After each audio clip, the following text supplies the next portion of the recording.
Welcome, everyone. It's been a while. I am here for another live interview, Ask the Author with Tess Scott. And I'm going to tell you a little bit about Tess, but first I got to put this up because this will show you everything you need to know. Oh, and of course there's a fire truck. Of course there is. All right. So if you can hear us, see us, please let us know in the comments. Let me tell you a little bit about Tess. I love this photo. Tess is a wife, a mom of 8 boys, 8, and a black sheep turned Jesus girl. She loves her huge family, antiques at auction, and soaking up the ever brief Ontario sunshine. So yes, she's coming to us all the way from Canada. And she loves enjoying the sunshine in her backyard with her BFF. She has battled boys and adolescents, breast cancer, and the loneliness of an extrovert working from home. And as she likes to say, it is a freak show. Tess, thank you so much for coming on and doing the live interview. Thanks for having me on. So much fun. So much fun. Yes, it is. So I don't know 100% if we're live yet. So I'm just going to double check. Oh, it looks like we are. Yay. Okay. So let's get into it as I move things around. So, your book, Listen Sister, Finding Hope in the Freak Show of Life. First of all, why did you decide to write this book? Well, I decided to write the book because I felt like I was supposed to share my life. Because it's like there's so many things. There's just so many things and so many lessons and all of that. And I didn't want that to go to waste. I don't want to think this is for nothing. And also because I really wanted to connect with women and encourage them. So that's kind of the Listen Sister piece, is that I think that when I was a young mom, and I saw my friends, that was a long time ago. And I saw my friends in person or talked to them on the phone, and heard their kids yelling and screaming and all that, and saw their house with dishes in the sink. And I knew that their life was not perfect, just like mine, my imperfect life.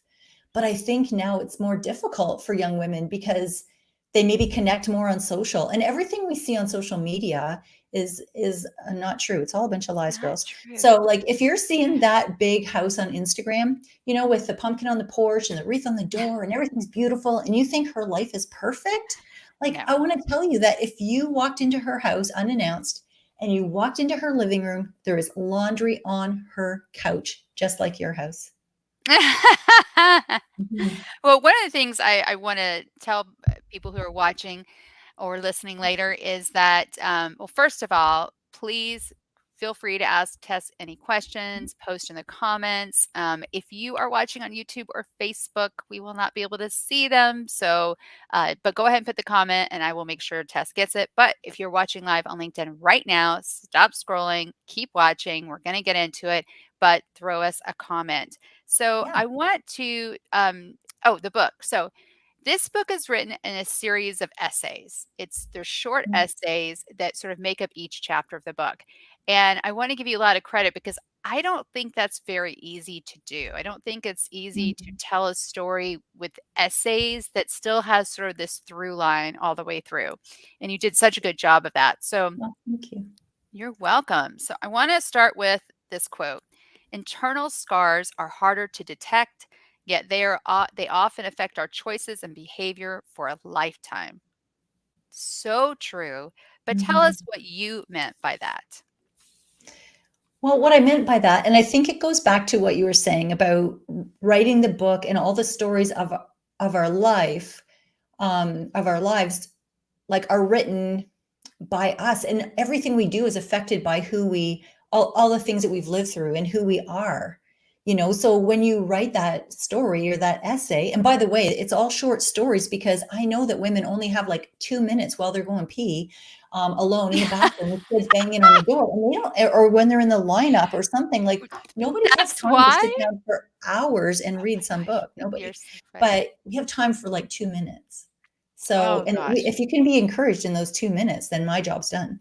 But all the things that have happened in life, like rejection or divorce or abuse or whatever people have, it affects who we are in the future. And we heal from those things, hopefully, but it still makes us into the person that we are, I believe. So that's how it kind of is running in the background of all of our stories of our lives. I think that's true with everyone. I'm not sure everyone Mm, heals though. And I also mm, think sometimes yeah, if you don't know what the scars are, do you know what I mean? Like if you I do. don't know, then Mhm, it's impossible to even work on them. mhm, It's impossible to really get through it. yeah. So I thought that was very insightful. Mm, So I want to go to this next line. Um, so let's see if I can find the actual quote because the quote was so, so good. Let's mm. see. Time after time, I find myself baiting my husband, longing for affirmation of his everlasting devotion. So, Yeah. talk to us a little bit about this because this was even prior to you getting cancer. Yeah. Well, first of all, my first thought is you think that my husband would catch on that I'm doing this and he would start giving me what I want. But the truth is, you would think I would catch on and quit doing it. But I don't, because I so badly want to hear him. This just happened like 2 days ago Oh, again. tell us And what so that's happened. hilarious. That's hilarious that I wrote about that. But because I want him, I want to put pressure on him to say, like, oh, you're still beautiful, even though you're, 20 pounds heavier than you were, or, parts of your body have been lopped off, or whatever the things are, your hair, you have to dye your hair, or whatever. I don't know. All the things you feel insecure about. I want him to say, that's what I want him to say. You are the love of my life. You are so beautiful. You are, more beautiful as you age, all those things. But he doesn't have a clue. He has no clue, no matter how many times. But the truth is this: I don't get my identity from him. Yeah. Nobody else gets to choose who Tess is. God chooses, he made me. That's it. That's the end of the story for me. But it's difficult to get out of that mindset. Yeah. Clearly it's difficult because I'm 57. So, and I'm still doing it occasionally. Hopefully less as time goes on, but and I think I'm not alone. And that's another reason for writing the book. I'm not alone in these things. Like, I have women who are 20 years old saying, that was exactly what I was thinking. And I have women who are 70 years old saying, this is exactly what I'm going through. So, So, is it fair to say that words of affirmation is one of your love languages? for sure. Yeah. For sure. And it is Yeah. not his. No, in all Yeah. fairness. But I I think we think tend to do what ours is, though, I agree. But the other thing yeah. is, I think, you don't have to have the same love languages. But if you know what your partner's is, then you should really be working on it. It Mhm, just, if you know, and for people who don't know, Google 5 love languages. mhm. There's a quiz, but you probably, deep down know what your love languages already are. And it's funny. I told you before we went live that words of affirmation is actually number 3 for me out of the 5. But it's still important, and Mhm. the only thing my ex-husband could ever say to me was that I was hot, and I wanted more than hot, Yeah, I yeah, wanted way more, yeah, and that was it was a problem, and he just yeah, wasn't able to do it, it wasn't personal. He just wasn't able to do it. So, yeah. um, okay, let's jump into your cancer story, Mhm. um, and you can kind of give us the background on this next one. And I see there are some people watching, so please feel free Oh. to jump in the comments and ask us questions. Okay, so um, I'm going to preface this with something you said because it relates to the husband. So a few years ago, at exactly the time I was praising God for restoring our marriage from divorce, the most monumental Mhm, miracle so far in my life, I was diagnosed with breast cancer. And mhm. then you talk about how in the next 24 hours, I think you were waiting for some results. You went through a bazillion scenarios. You did self checks. You consulted what I call Dr. Google and revisited dates of past examinations. So tell us a little bit about what that 24 hours was like for you and give us some context around it.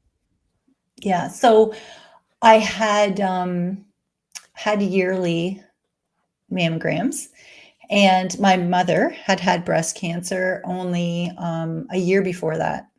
So I was vigilant in, keeping appointments and everything like that. It wasn't that I was ignoring the fact that it could happen, but I just had a normal mammogram. Like, oh, it's on this day. I think it was the 28th of September, I think.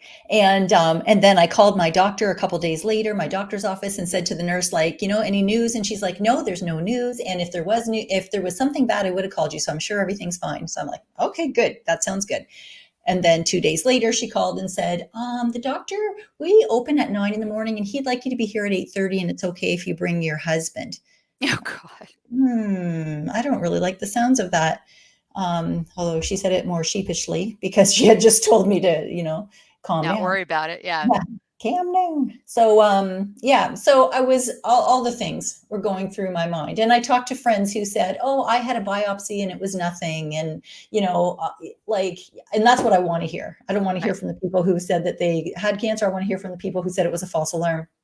So I tried to search those people out, um, but because that's what I want to hear, right? Right. Of But course. of course, I was scared, and all of that, and he was scared. My husband was scared, and the things that I foresaw as my first year, like my honeymoon year of this new marriage, were not what happened. Yeah. And at the time, I can tell you, when I was diagnosed with cancer 3 weeks after our wedding, and we were married, like you said, we were married twice. So we were married, we were divorced for 3 years, then we were remarried. Oh, Like, wait, you did actually get divorced? Oh, whoa, yeah, whoa, whoa. You actually got divorced? I know. Yeah, I thought you were just on the path to divorce. no, no, we don't actually did it. So we had to go back and get married in the church, in the pastor's office. It was very small. I find that, like, your fourth marriage is like a really, really small ceremony. You don't have a big thing. But so Rick and I were married, and Wait, wait, wait. So was he number 3 and 4? yes, yes, that's I didn't right. know this either. Oh my God. Yeah, well, there's lots. It's a whole freak show. Yeah. So we were just remarried, which was amazing after like months and months and months of dating and working things out. Like, it wasn't an easy road, but we were so thankful, our whole family back together again. Yeah. And it was a gift, really. Like, I'm so thankful for it. And then, just the routine mammogram, and then it looks like it might be cancer, and it was. And I remember thinking, like, what, are you kidding, God? Like, so you bring my husband back, I'm now married again to this man that I'm so in love with, and our life is going to be perfect now. Like, that's what I think. This, like, Right, you've right. answered You've all gone my through the bad prayers. I'm stuff, so- right? Yeah. and I thought, this is the worst timing. This is like the worst timing that you could have ever thought of. Yeah. And but what I learned, and you don't learn things at the moment, but over time, what I learned was it was actually the best timing, if there's ever a good timing to have cancer. Because this is what I learned. That timing allowed my husband, my new husband, to come and to be here for me, and Mhm. to take care of me when I couldn't wash my own hair and all those things, and to, bring me tea when I'm down, and to just, took time off work and took care of me. And I had to let him, Right. You because had I to. had no choice, Yeah. right? I had to let him. And for our kids to see, Dad's here. He's Yeah. in this, right? Wow. And if the timing had been different, I had if I was diagnosed, let's say, and then he came and said, I heard that you have cancer. I really want to come back. I would have been like, no no way. There's no way, buddy. Like, I would not have trusted him, right? Right. So I can now say, I'm thankful for that timing. The timing was a gift. Mhm. Oh gosh. Mhm, You're so gracious, so much more so that I think I mhm, am. All right, on a sort of lighter note, it's mhm. along the same lines, but it just makes me laugh. So I planned out future conversations with each of my children, chose Mhm. pallbearers, and wrote a note to my BFF regarding suitable casket attire. Yeah. Okay, I don't know the conversations I get. I don't think I ever would have thought to even think about pallbearers. I just wouldn't have thought Yeah. about it. But let's talk about, so what is for you suitable casket attire? What is that? Well, first of all, when I was doing this, it was probably the middle of the night. I didn't sleep much in between them Sure. saying, come in the morning.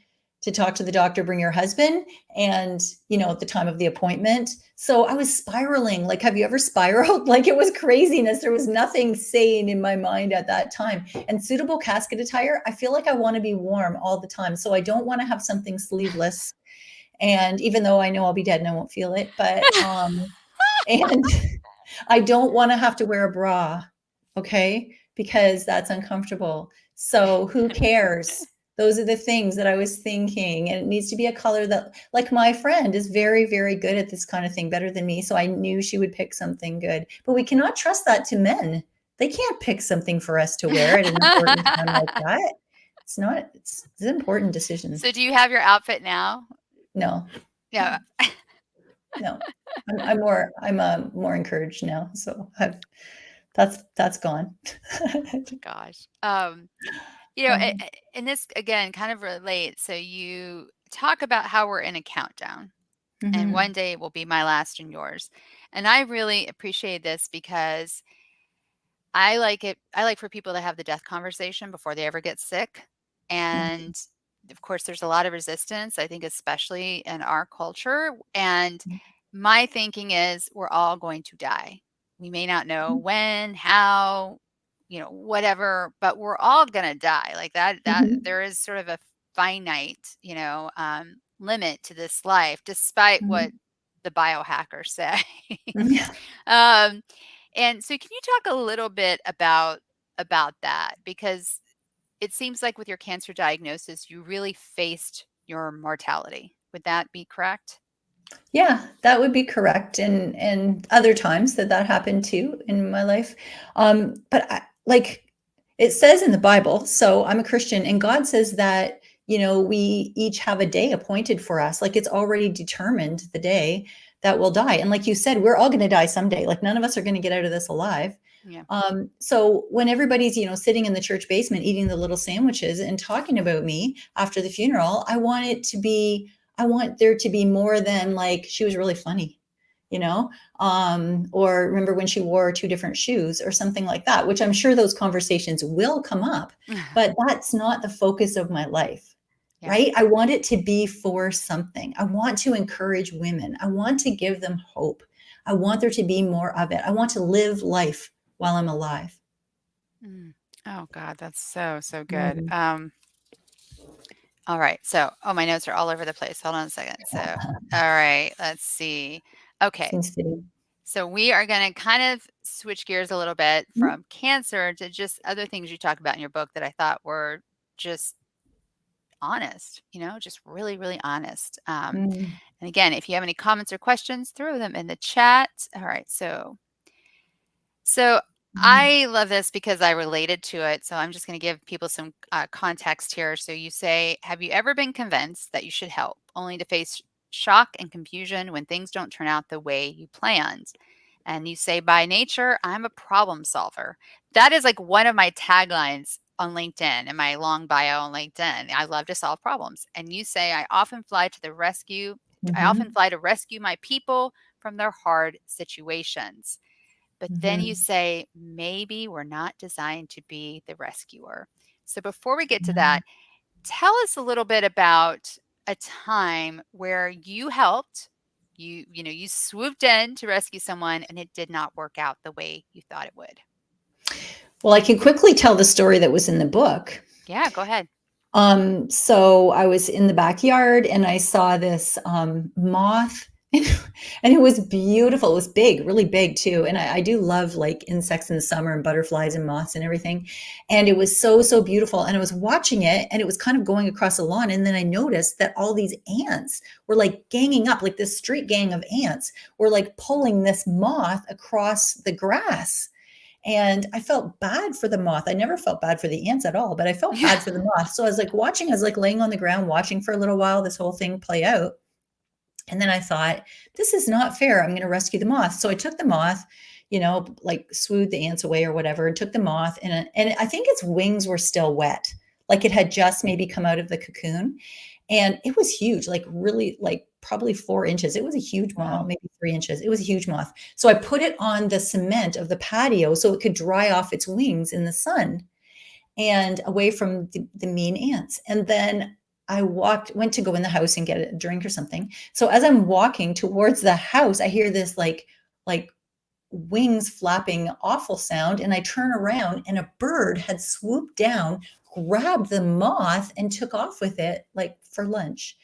And I felt very sad. It was my fault. I was trying to rescue the moth who was not asking to be rescued, by the way.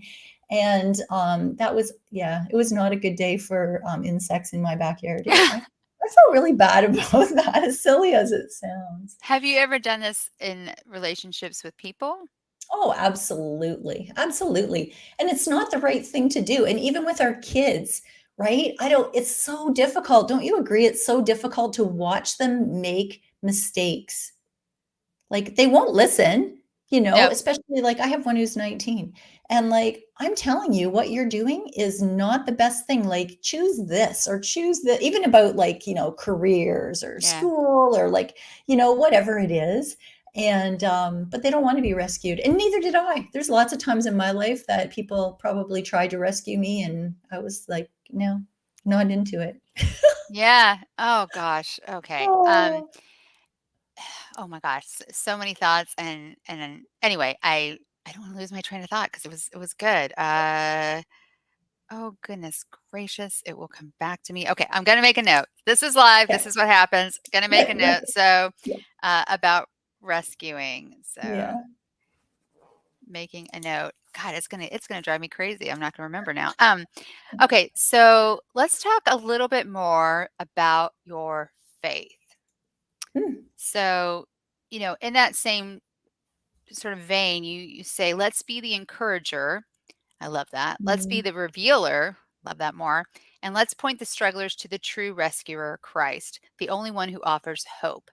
Now, what I mm. loved about the bio on your website that I didn't know before was you say black sheep turned Jesus girl. So, did you always have faith? And if not, how did that evolve? So when we were kids, my brothers and I, my grandfather brought us to church, and I learned about God there. Um, and so I had the faith of a 7-year-old, whatever that looks like. It seems Yeah. throughout the time, and then maybe a little bit more as a teenager. But then I walked away from that. And there was other times in life where I would say, I'm going to live for God. I believe that Jesus rescued me from sin, paid the price for my sin once and for all, for everything I've ever done, everything I ever will do. That's how it works. And I believe that. Then I would like walk the other direction, make terrible choices, hurt people in my life, like unbelievable.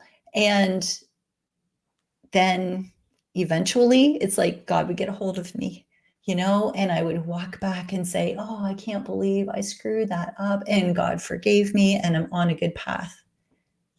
So even after you have faith, even after I had faith, I still screwed up sometimes because I'm still a human being. I'm still a sinful person. I'm not perfect. None of us are perfect. Yeah. None of us are. Like, we're all going to hurt each other. And that's the thing. We're living as imperfect people, living with each other in this world. And we're all going to hurt each other sometimes because we're not perfect. Yeah. So Oh, yeah, wow. that's, Um, that's, that's life. Like, that's what it's like. yeah. I think you make a really good point when you talk about wanting something for your children. So whether you're trying to Mhm. rescue them or even try to raise them to be Mhm. faithful, at the end of the day, they're going to become their own people, Yeah. ideally, and do what they want to do. Yeah. You know what I mean? And I Mhm. just remembered the rescue thing I wanted to share, and I feel good Mhm. sharing it because it's not about me, which is terrible. Oh. I won't say it's about, but well, it is. It has to do with one of my cousins and her daughter. And her daughter, for the first time at the age of 30, is really pushing back and has decided she wants to move away from home. I mean, pretty far to another state because she got involved Mm. with this boy over the summer that she met. And and it's caused a lot of problems between them. Now she hasn't moved yet, but she Mhm. is making plans to do it, and my cousin was just crying so hard because it was Mhm. just heartbreaking because they've always been so close. And I Yeah. said, "Lean into it. let her do it. You know it's a mistake. I know it's a mistake, and I won't get into those reasons why because that is Mhm. personal, but lean Mhm. into it and let her make the mistake because Mhm. then she'll come home. When it's all said and done, she will come home. So, but if you keep telling her she can't go, she's 30. She's gonna go. I mean, Go. you can't, what are you gonna do, strap her down? I mean, Yeah. you can't. And I'm it pretty has sure nothing. that's against the law anyway, yeah. Yeah, yeah, it is. Yeah.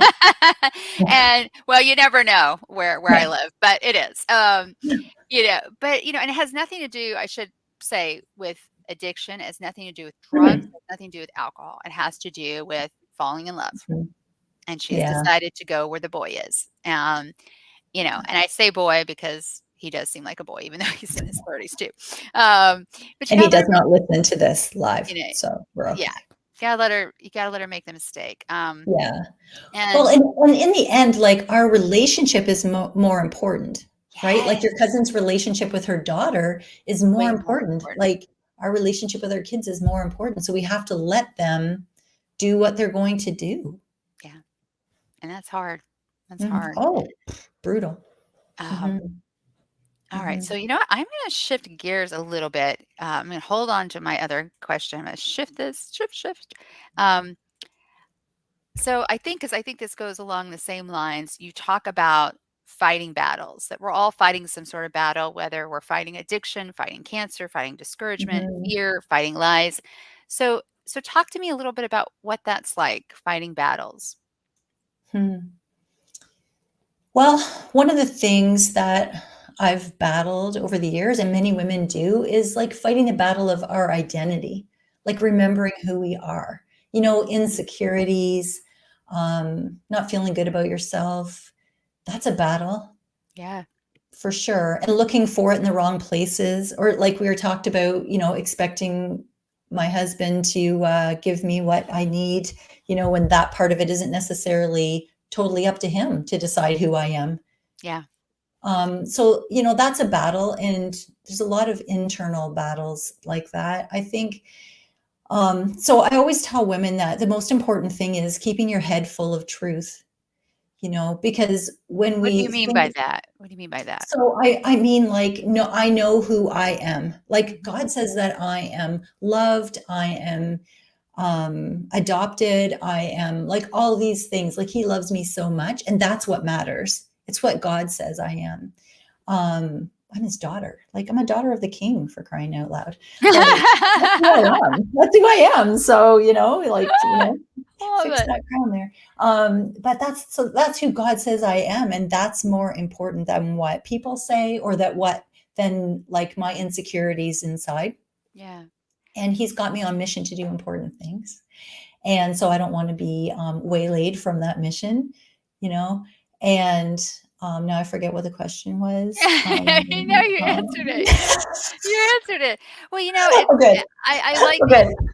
you talked about your relationship with your husband because my self-esteem shattered in my marriage. Mm, Absolutely shattered. And I knew intellectually that my mm, self-esteem should not be tied to my husband's opinion of me or how he treated me or how he made mhm, me feel. Because at the end of the day, to quote Eleanor Roosevelt, amazing lady, no one can make you feel inferior without your consent.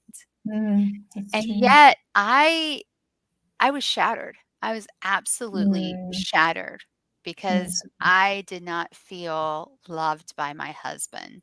And a lot of mhm, it had to do with that mismatch of love languages that we were talking mhm, about. mhm, And it wasn't from lack of effort on his part, because at some point he did start trying.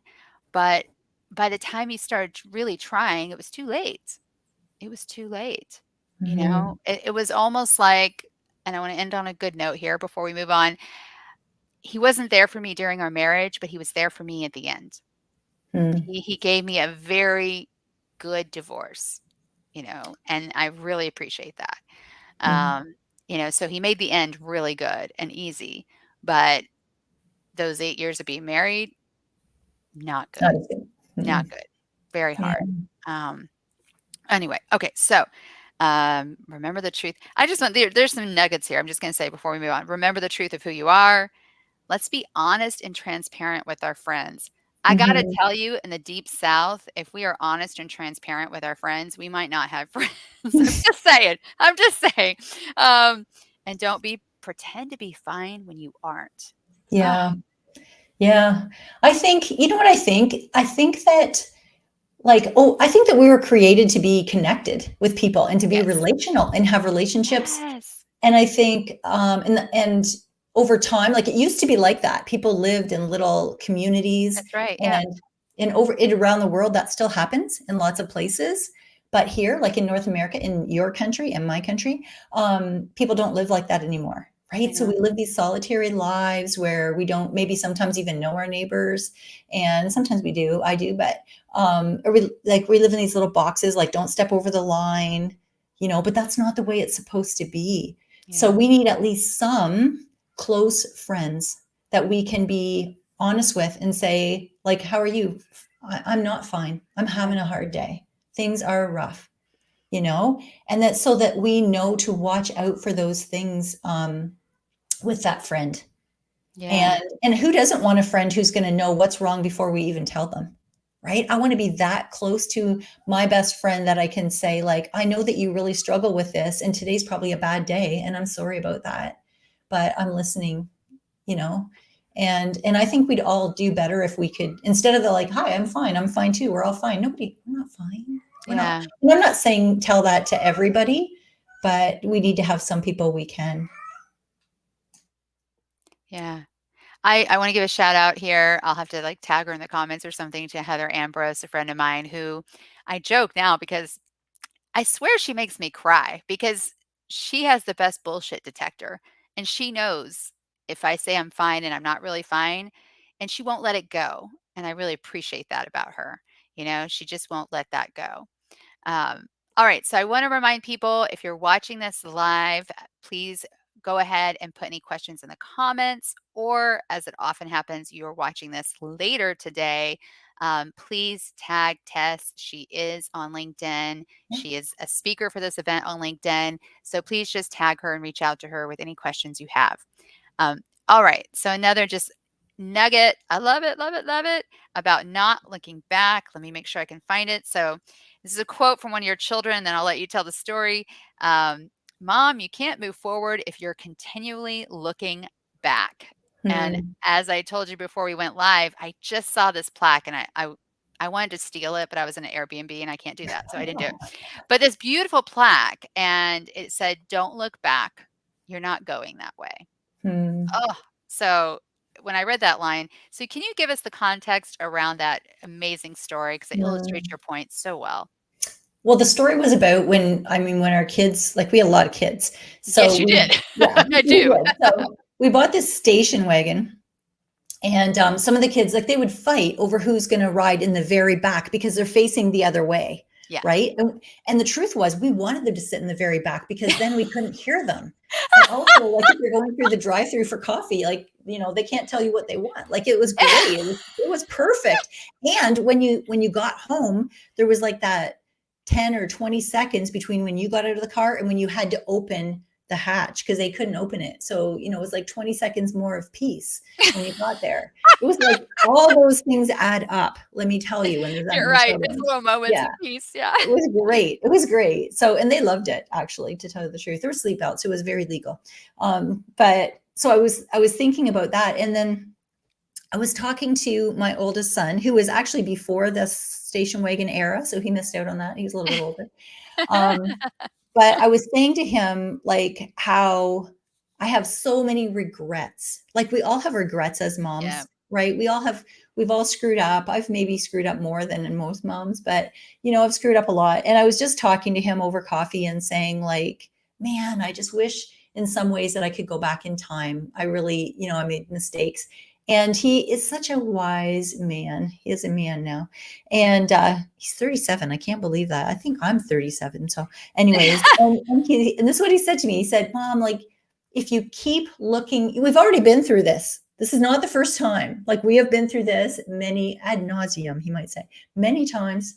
And he said, if you keep looking back, you're never going to go anywhere forward. You Yeah. have to quit looking back. Mm. So And wise. so You raised a wise son.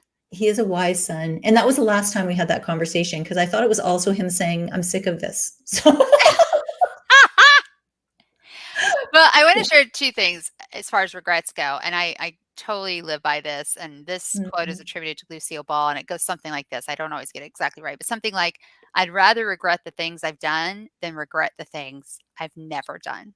Mm. You know what I mean? Because Yeah.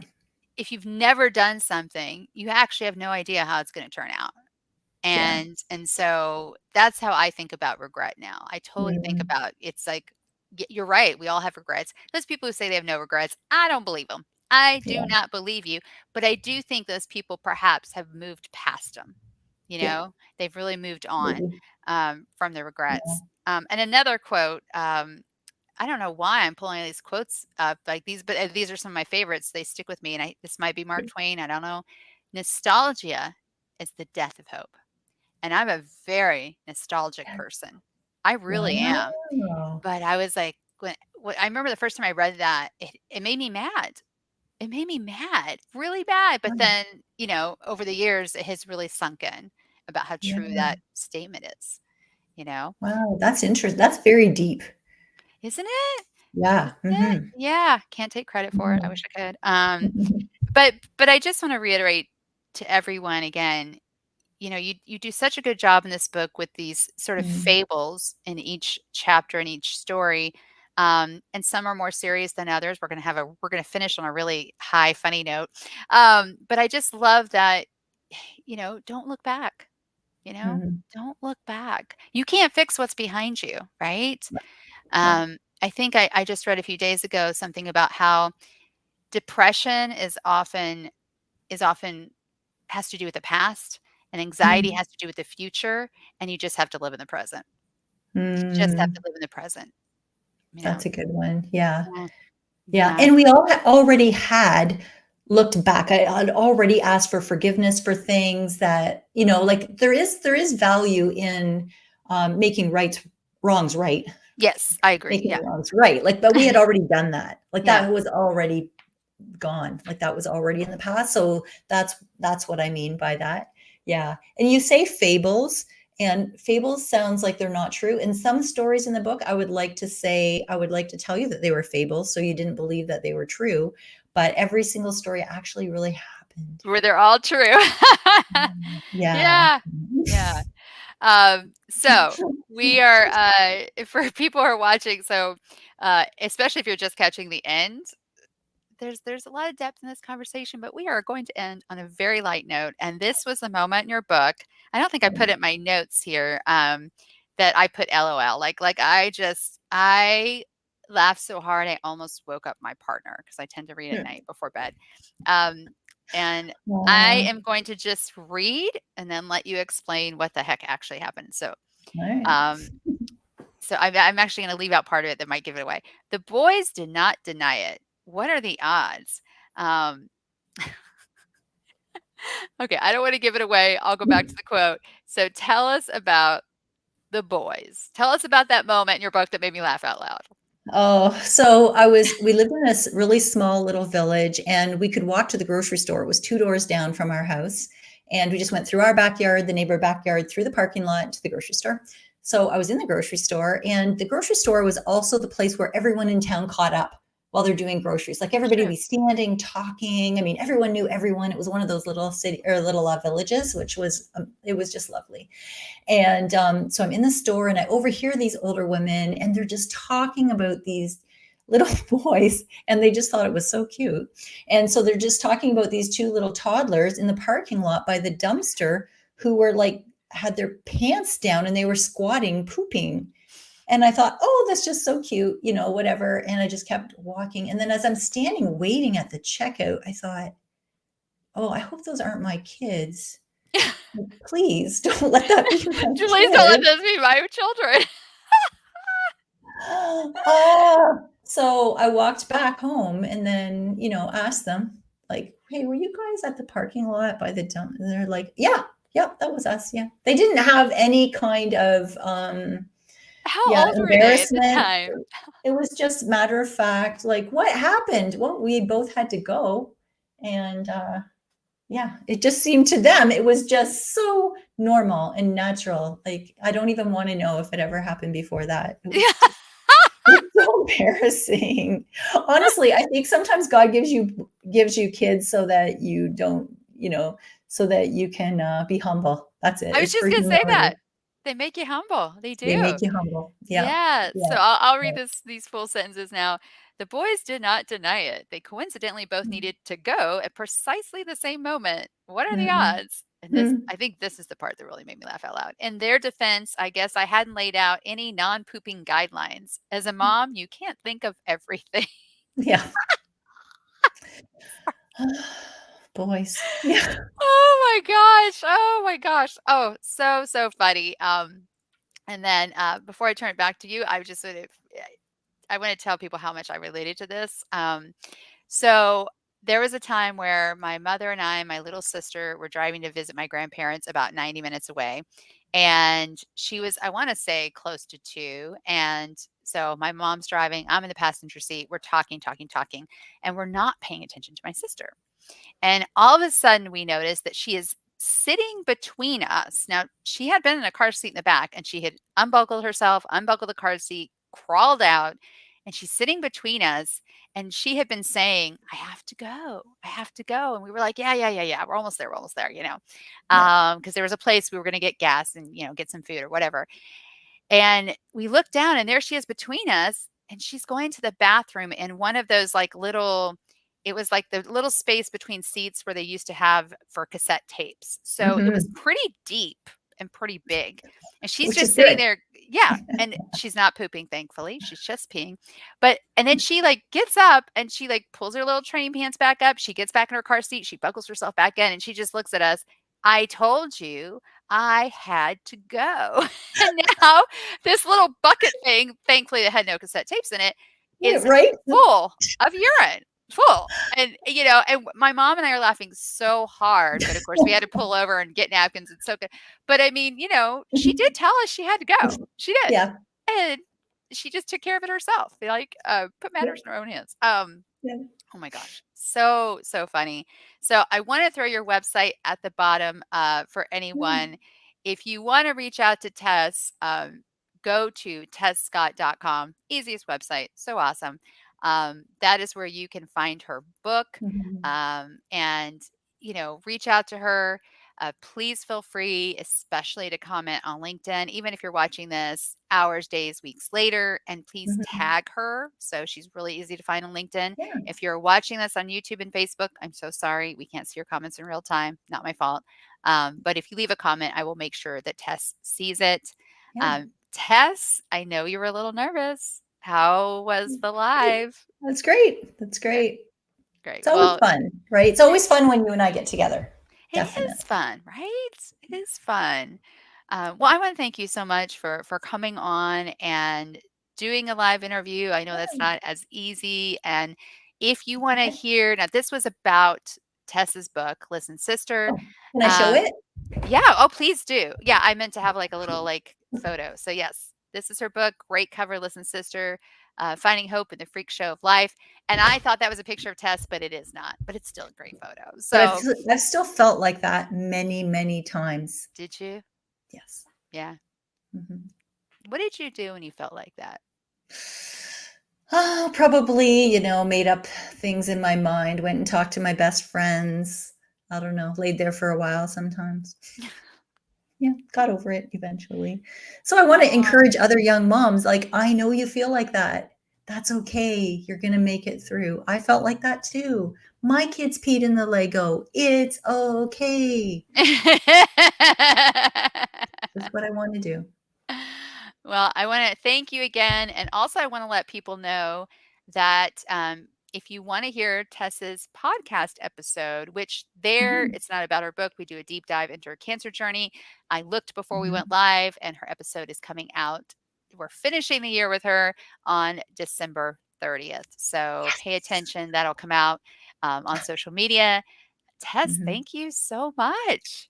Oh, thanks, Andrea. It was a great time.